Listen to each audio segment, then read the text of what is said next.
The next day, Tuesday, the four of us went to the town hall.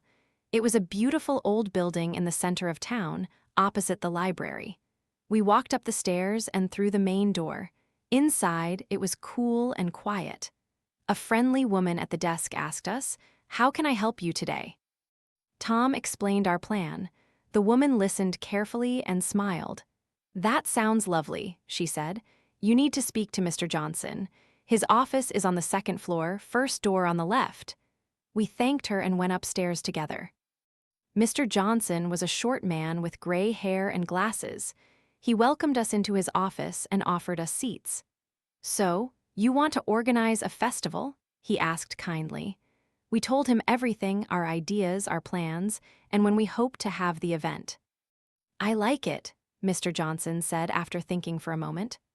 "Our town needs more activities like this, especially during summer. However, you must follow some rules. You need insurance, you must keep the park clean, and the music must stop before 11 o'clock at night." We agreed to all his conditions. He gave us several forms to complete and return by Friday. "If everything is correct, I will give you permission," he promised. We left feeling happy and excited. This was really happening. Now the hard work would begin.